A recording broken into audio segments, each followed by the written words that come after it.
Olá, seja bem-vinda, seja bem-vindo. A gente está começando hoje o podcast Curar o Feminino. Eu estou muito feliz, nós estamos aqui diretamente da Chácara Santo Antônio, na Zona Sul de São Paulo, na sede do Instituto IP Amarelo. Eu estou acompanhada e estarei acompanhada em todos os episódios do podcast pela minha amiga, minha parceira de vida e de trabalho, minha grande amiga, querida, terapeuta sistêmica, Cristiane Fonseca, mineira, que ela faz questão de dizer. Por favor. E diz que sabe fazer pão de queijo. Agora, em 8 anos de amizade, até hoje, nunca fez um pão de queijo pra Imagina mim. quando ele sair, gente. Pensa.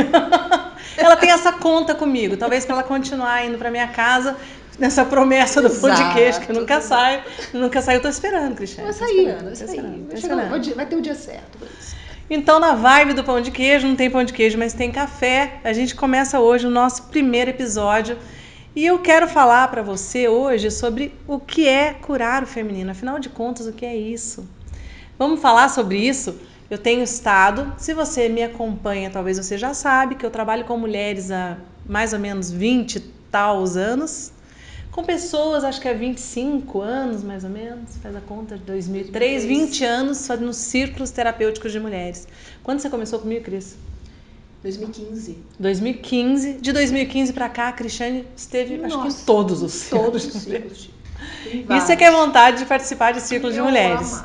Eu amo. A Cristiane é mineira, mas ela morava em Lorena, onde ela mora de novo, né? Isso. No interior de São Paulo, que é minha terra natal. Se tem alguém de Lorena, escreve aqui no comentário, levanta a mão, me conta que você é lorenense também. A Cris ama Lorena, apesar de ser mineira, mora lá. E a gente começou os círculos lá. Será que o primeiro círculo foi lá em Lorena? Acho que foi em 2003, quando você fazia estágio, né? É isso, o primeiro círculo foi em Lorena, olha só, gente, não lembrava mais. O primeiro círculo foi em Lorena, depois eu comecei a fazer em Pindamonhangaba, São José dos Campos, depois fiz outros eventuais em vários lugares do Brasil, mas fiz muito nessas 3 cidades, depois comecei a fazer em São Paulo, e aí se foram 20 anos. Sim. E de lá pra cá muita coisa aconteceu. Mas basicamente eu quero trazer pra você aquilo que é a alma do meu trabalho, que é falar sobre a cura do feminino. Então vamos conversar hoje sobre isso? Ó, vou começar contando uma história para vocês. Não sei exatamente, há 2 anos atrás, no meio da pandemia, na pandemia eu escutei relatos, aqueles assim, muito, muito dolorosos, relatos muito comoventes, tanto sobre o quanto as pessoas estavam sofrendo naquele momento, como sobre a transformação que as pessoas puderam fazer. E no meio da pandemia, uma mulher mandou uma mensagem para mim, Cris, no Instagram, no direct, falando assim para mim: Ana, eu tava tomando ansiolítico, eu não conseguia dormir de jeito nenhum, fui ao médico, comecei a tomar ansiolítico, e eu só dormia tomando remédio, e eu comecei a assistir seus vídeos. E aí, o dia que eu comecei a assistir, eu fui pro canal do YouTube, comecei a assistir um atrás do outro, um atrás do outro, atrás do outro, e eu comecei a ficar calma, e eu percebi que aquilo funcionava para eu dormir. E eu comecei... É demais, né? Nossa. É. E eu comecei a assistir os vídeos para dormir, a tal ponto que eu tirei o remédio. Longe de eu estar fazendo qualquer sugestão de que alguém tire remédio, não é nada disso, mas aquilo me pegou assim, sabe, profundamente, eu fiquei muito emocionada. Aí eu falei, caramba, se um vídeo serve para uma mulher se acalmar, se centrar, né, para ela encontrar uma maneira de se entregar ao sono. E aí a gente precisa falar muitas coisas sobre isso, né? Entrega para o sono como um momento em que a gente cede ao controle, né? Que é uma coisa que as mulheres gostam muito de ter controle. Sim. Você é controladora, Cris? Eu já fui muito. Era aquela controladora de também. deixar escrito na geladeira o que você tinha que fazer Para todo mundo da casa? Para todo mundo da casa. Então, Já Olha fui a energia que a gente gasta para controlar, Nossa. não só a nossa vida, mas a vida dos outros, né? Eu também já fui muito controladora, muito, muito. E observar, quando a gente vai cedendo, né? Soltando, é observar de forma externa as nossas mudanças internas. Mas voltando na mulher, quando eu li aquilo, eu fiquei tão emocionada, eu pensei assim, poxa, eu queria criar um portal na internet que fosse um lugar onde as pessoas pudessem chegar a qualquer hora, que uma mulher pudesse acordar de madrugada, ou ela tá com insônia, ela não dormiu, ou ela teve uma discussão com o marido dela e não tá bem, ou coisas mais dramáticas, ela recebeu um diagnóstico de que ela tá com câncer, como tantas que eu acompanhei, e ela pode ir lá e ouvir algo que fale para a alma dela, que tenha significado para ela. E foi assim que a gente criou o portal Curar o Feminino. E como é que foi isso? A gente criou um portal O portal tem os 9 eixos, você já viu agora, né? Já. A gente criou o portal para as pessoas poderem entrar. Aí, se você quer falar sobre sexualidade, tem algo lá, né? E tem parceiros, né, no portal. E se você quer falar sobre relação com filho, maternidade, tem textos, tem conteúdo, tem aulas. E foi assim que surgiram os cafés com Ana, né? Que a gente começou a fazer as lives para levar as aulas para o portal. Então, eu entendo que hoje a gente está fazendo uma extensão do portal Curar o Feminino através do podcast Curar o Feminino.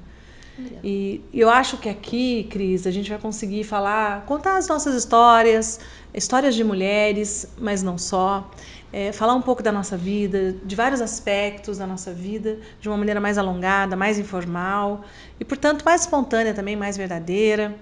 E também eu vou contar para vocês algumas historinhas dos bastidores da Cristiane. Ah, não tem necessidade. Não tem necessidade. Me aguarde. Mas eu acho que isso vai ser de uma riqueza. Então, vamos lá. Então, a primeira história que eu queria contar era essa, o que me inspirou a criar o portal Curar o Feminino. O portal existe, se você quiser informações, você pode mandar aqui abaixo, pedindo informações sobre o portal Curar o Feminino. E todos os textos que tem lá, e todas as aulas, os áudios, tem muita coisa lá. Tem sugestão de leitura. Sim. E os parceiros maravilhosos. Tem um monte de parceiros. Sugestão de filmes, séries, tudo lá. Envolvido lá. Muito lá, lindo. muita Muito coisa rico. boa. É uma Netflix de desenvolvimento pessoal. E agora nós vamos falar por aqui. A primeira coisa que eu preciso falar sobre curar o feminino é que quando a gente fala do feminino, eu estou falando do princípio feminino que está presente nos homens e nas mulheres, em todos.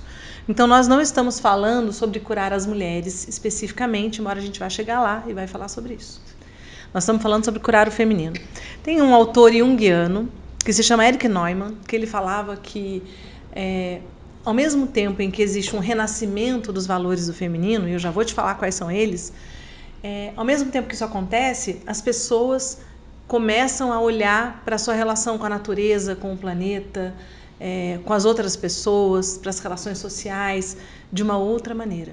Então, quais são os valores do feminino? Os valores do feminino que estão presentes nos homens e nas mulheres são sensibilidade, compaixão, capacidade de escuta, empatia, quando eu consigo me colocar no lugar do outro. Tem uma vivência que a gente faz, né, que é todo mundo tira os sapatos. Já fez essa vivência, Cris? Não, qual? Eu nunca fiz aqui, né? Acho que não. Eu já fiz como participante. Todo mundo tira os sapatos e aí as pessoas vão de olhos fechados e vestem um sapato qualquer, que não é o dela.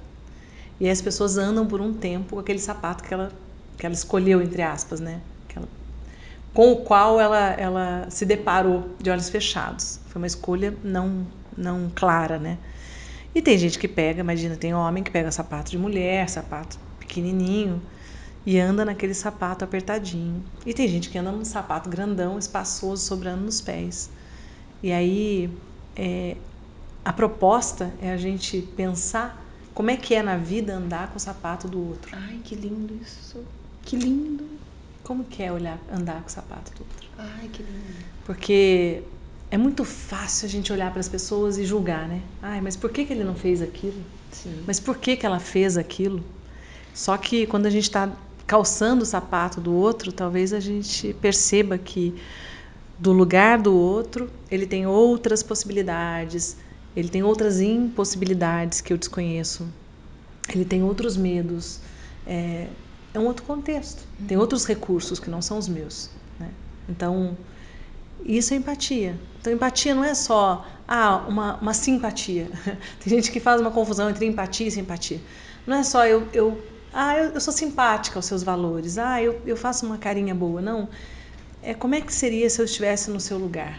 Como seria estar na sua realidade com os seus valores, os seus medos, as suas dificuldades, os seus propósitos de vida, etc. Não, e tem outra coisa, o sapato toma a forma do pé da pessoa. Isso, né? isso. E ela sabe andar com aquele sapato. Isso. O outro não.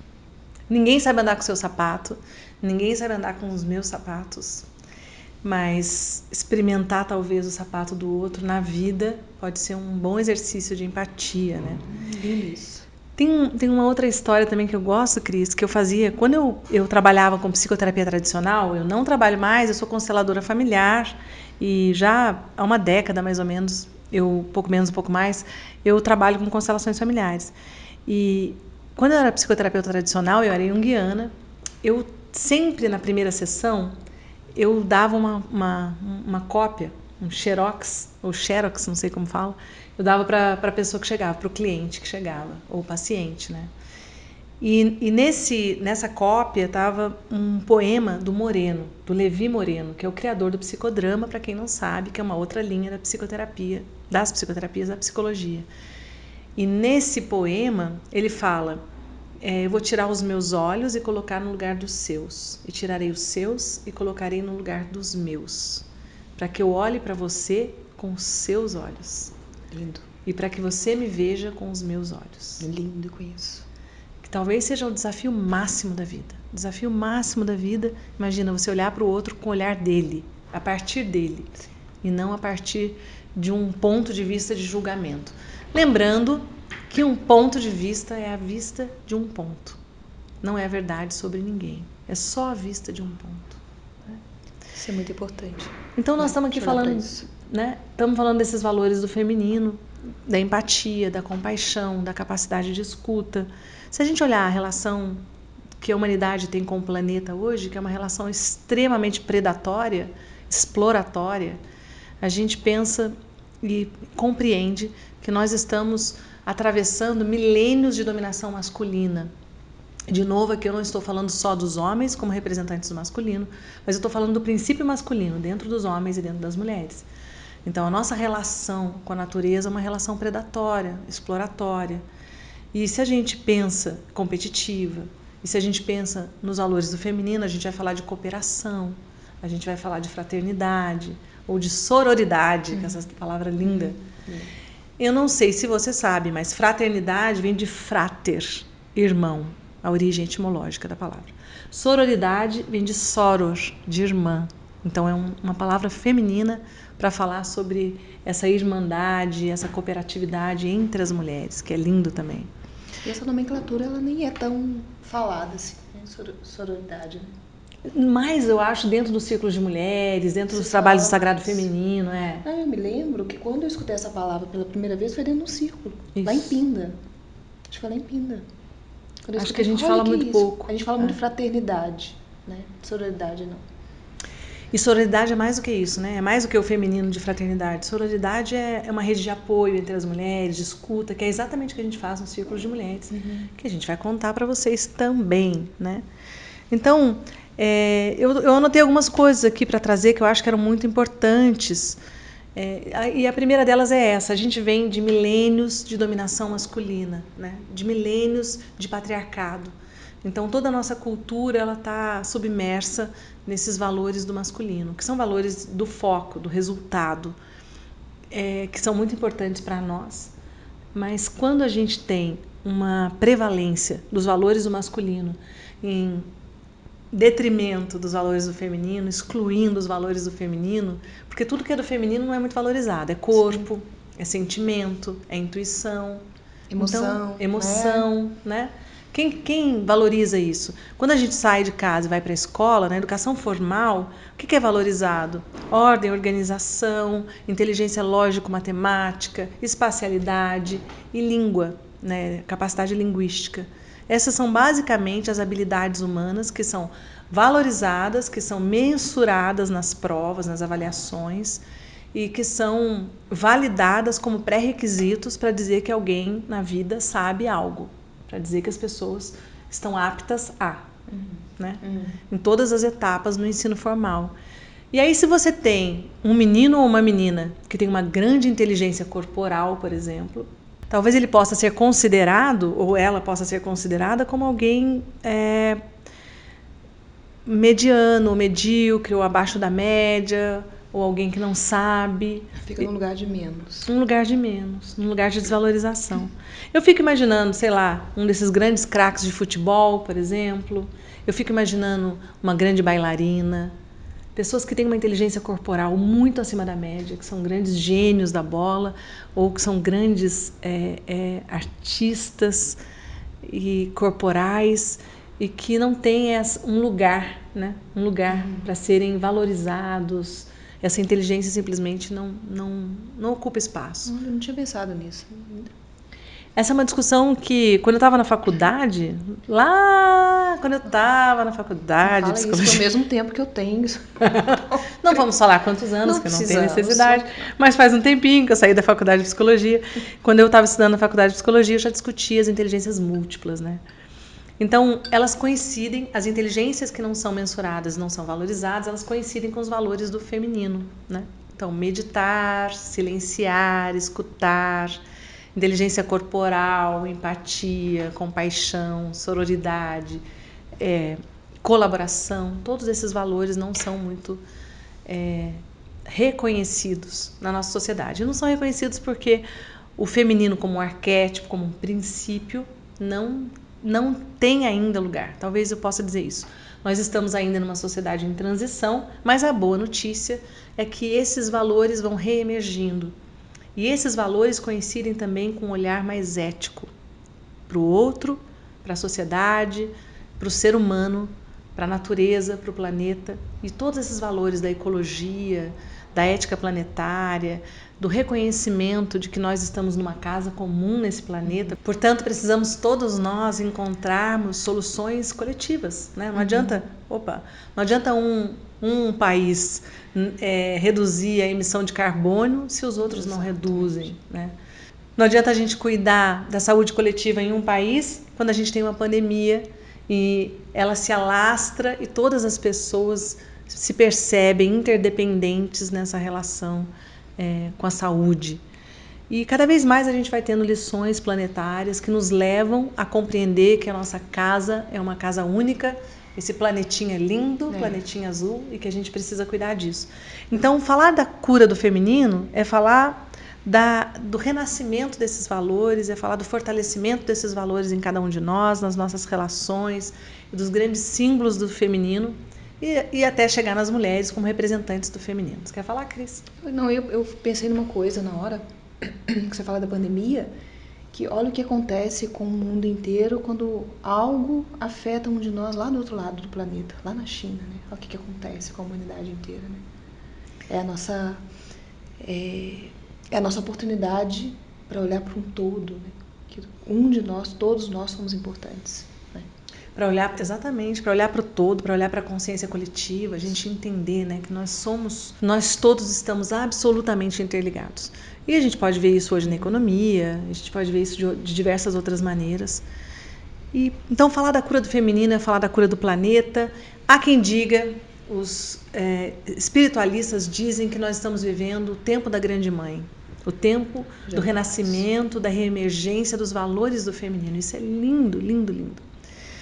E não à toa, e não por uma simples coincidência, mas por uma grande sincronicidade e reverberação desse tempo da consciência do feminino, nós estamos vivendo no Brasil e no mundo, mas eu vou falar mais do Brasil, que é a realidade onde eu conheço mais, embora eu tenha alunas em 28 países do mundo. Nós estamos vivendo profundamente esse momento em que as mulheres se juntam para se curarem, em que as mulheres se juntam para abrirem espaço para si mesmas. Então, nós vivemos, ao longo agora das últimas décadas, do último século, a gente viveu um tempo de muita mudança no papel das mulheres, no comportamento feminino. A gente saiu de casa, a gente queimou o sutiã, a gente foi para a rua, a gente foi atrás do nosso lugar ao sol, a gente foi atrás de igualdade, de termos um lugar igualitário do ponto de vista social, que ainda não chegou, nós sabemos disso. Nós sabemos que não temos ainda equiparação de salários nas empresas, né? Temos uma caminhada aí. Temos uma grande caminhada ainda, né? Um diretor e uma diretora ocupando o mesmo cargo, a gente sabe que ele ganha de 20% a 30% em média a mais. Então não chegamos nisso ainda.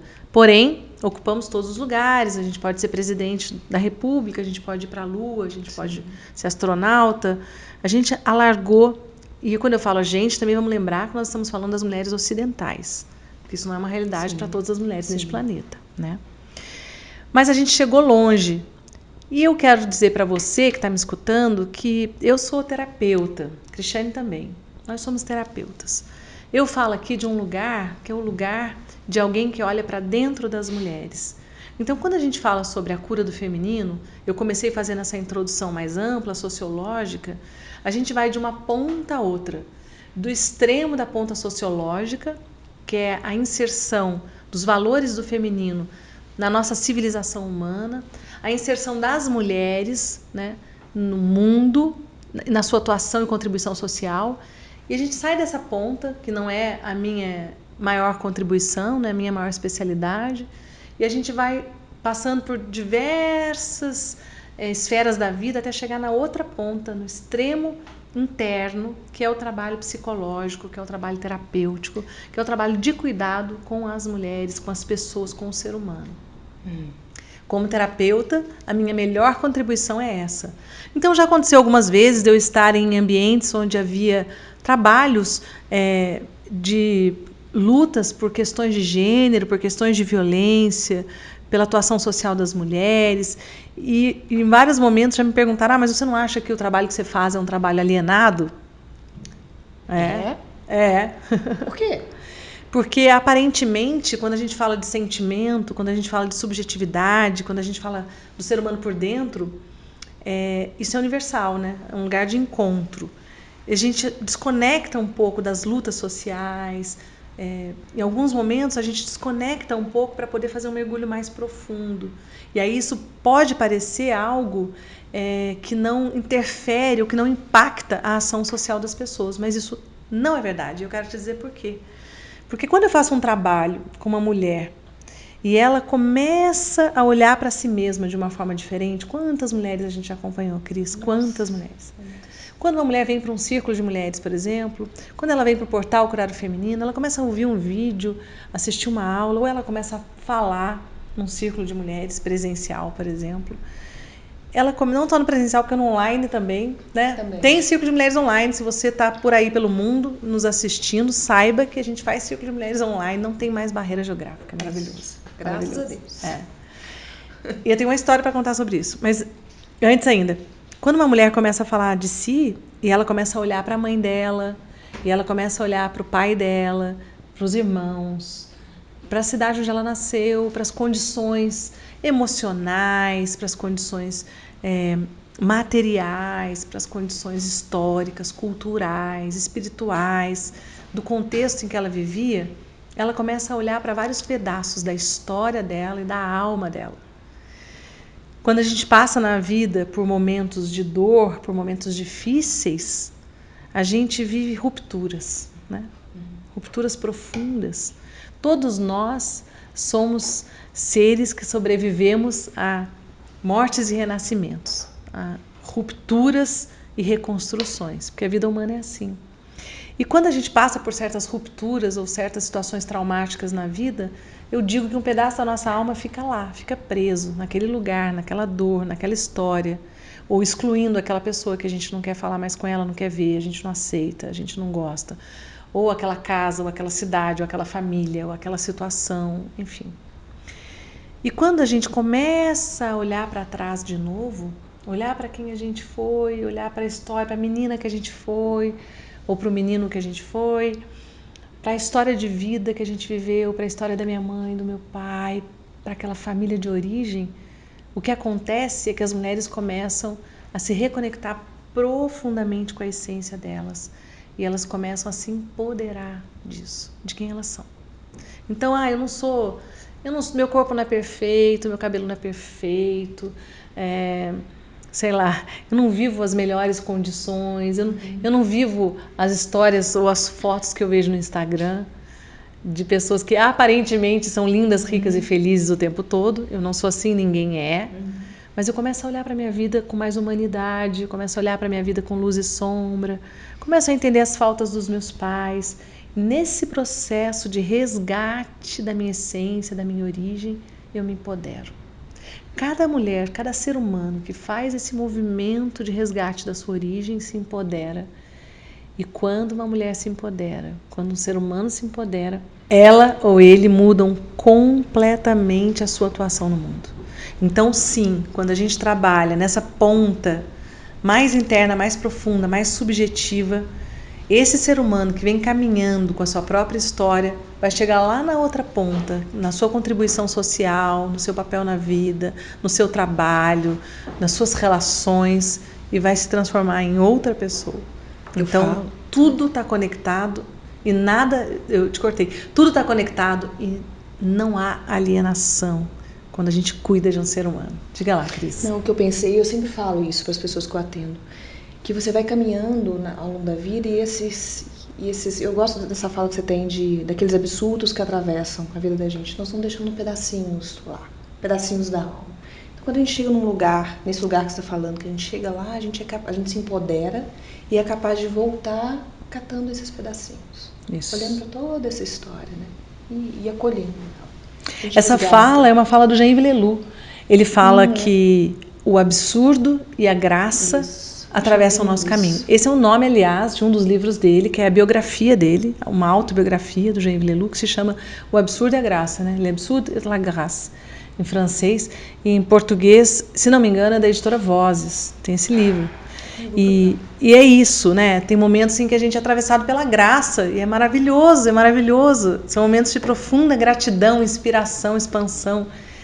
Mas tem momentos em que o absurdo atravessa o nosso caminho e a gente se depara com a dor, com a violência, com a exclusão, com a morte de alguém que a gente ama, com situações extremamente dolorosas. E aí o grande desafio é abrir um espaço dentro da gente para conseguir acomodar aquilo que nos aconteceu, aquilo que atravessou o nosso caminho. Isso, exigente, né? É muito exigente. Muito. É um caminho muito exigente, sem dúvida. Falando então da cura do feminino, estamos falando hoje que, primeira coisa que eu quero te falar, que não é a primeira, que eu já falei um monte de coisa, né? Falo um monte de coisa.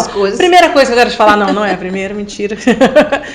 Mas uma das coisas que eu quero te falar, talvez, eu falei primeiro no sentido de importância para mim, é que toda cura é uma autocura.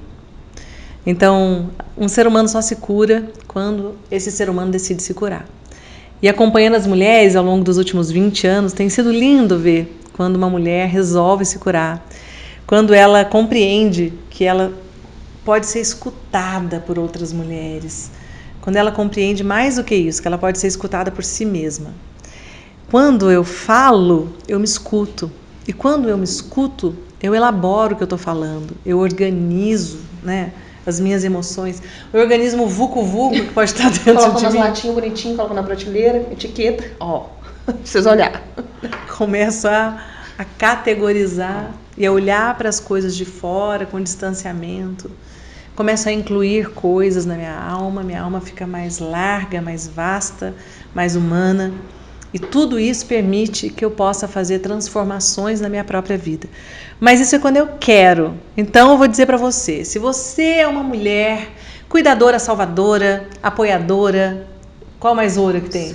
Cuidadora, salvadora, apoiadora, controladora também.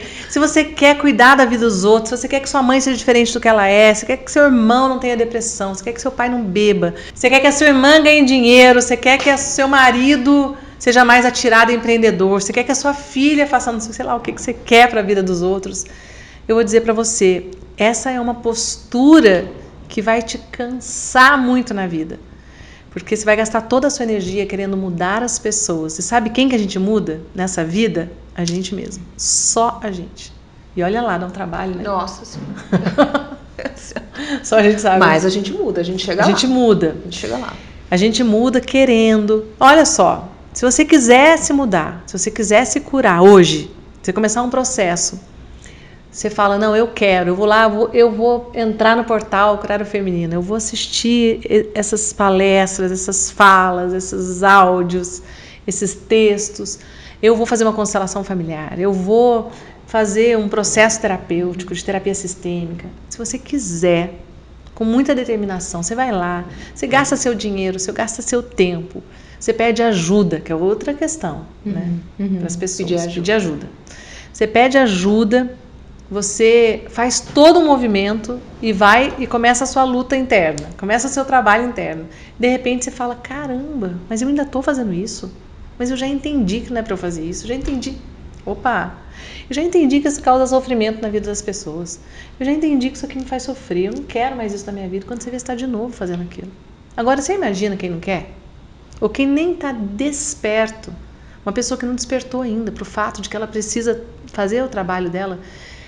Como diz o Roberto Crema, a gente tem o dever e o prazer de casa. Né? Todos nós temos o dever e o prazer de casa. Então, a gente tem um trabalho para fazer com a gente mesmo. A gente tem responsabilidade por tudo aquilo que nos aconteceu, por quem nós somos, pela nossa postura diante da vida, pela forma como a gente influencia as pessoas ao nosso redor. Isso é nossa responsabilidade. Então, cuidar disso é um trabalho tanto. Então, não gaste sua energia querendo salvar as pessoas ao seu redor, porque primeiro você fica fora do seu lugar, vamos falar disso em outros podcasts, você volta aqui para assistir, quando eu for explicar, encontre o seu lugar no mundo, vou falar sobre isso. Você fica fora do seu lugar, você gasta toda a sua energia, você às vezes arranja briga, problema, conflito, porque você invade o outro, cheia de boas intenções, mas você invade o outro. Mas eu queria ajudar. Eu até acredito mesmo que você queria ajudar. Mas a gente não ajuda dessa forma. A gente só ajuda quem pede ajuda. A gente só ajuda quem quer ser ajudado. Então, eu sugiro que você desista desse movimento de querer mudar o mundo, mudar as pessoas, mudar o mundo através da nossa contribuição, sim, né? Claro, da nossa postura na vida. Mas não mudar o mundo do jeito que eu acho que o mundo tem que ser, que me impede de tomar a realidade como ela é. Não mudar os outros porque eu acho que isso é bom para a vida dela, porque eu acho que isso é bom para a vida dele. Porque esse é um movimento muito, muito, muito pesado e que a gente não consegue sustentar por muito tempo. E eu me lembro uma vez, Cris, uma mulher que falou para mim, na mentoria de liderança feminina, ela falou assim para mim: Ana, eu vejo como você carrega as mulheres no colo. Aí eu falei para ela: eu? Oi. Cris, vocês a cara da Cris, vocês observaram? Que eu sei que ela não é assim. Pois é, eu não. Falei, eu não carrego ninguém no colo, não. Daí ela falou, eu sei que ela estava querendo dizer... que você é amorosa, né? Ou que eu faço um trabalho que apoia as mulheres, que dá sustentação para as mulheres. Sim. Se for isso, sim. Aí eu falei assim para ela, olha só, pensa bem, se eu carregasse as mulheres no colo, quantas mulheres eu, Ana, conseguiria carregar? Uma. Eu acho que só uma. Talvez hoje que eu tô malhando, tô um pouquinho mais fortinha, 1,5. Uma mulher e meia no colo. E olha lá, porque a Nanda, minha filha, tá com 11 anos, tá calçando 38, tá usando os meus casaquinhos, tá da minha altura quase, e a Nanda tá muito pesada. Eu não consigo subir escada com a Nanda no colo. Claro que não. Então como eu vou carregar uma mulher adulta? Né? A Nanda é minha filha. É minha responsabilidade carregá-la em alguns momentos. Mas carregar uma mulher adulta me colocaria no lugar de mãe, em primeiro lugar. Em segundo lugar, eu não aguento. Agora, se eu não carrego uma mulher, se eu simplesmente caminho ao lado dela, se eu respeito a força dela, se eu consigo olhar para os valores dela, se eu consigo dizer para ela, eu estou aqui, eu estou perto de você, vamos juntas. Quantas mulheres eu posso acompanhar? Muitas, muitas, muitas, muitas, né? Muitas. E é assim são que milhares, você chegou, né? Esse número de pessoas que te acompanham, né? E quantos depoimentos nós já ouvimos de mulheres falando nas aulas ao vivo, nos eventos lindo, que a gente faz. Nossa, Ana, você transformou a minha vida, né? Mas não fui eu, né? Através do seu trabalho. Eu sou instrumento, né? Mas é ela, né? Ela transformou a vida dela. Ela abriu espaço. Talvez ela abriu espaço. Talvez eu a tenha lembrado de que ela pode. Sim, sim. Porque isso faz muita diferença. Quando alguém acredita e fala pra você, você pode. Tem uma historinha, você lembra da história da Ivete Sangalo? Que eu contei uma vez sobre a força feminina? A Ivete Sangalo...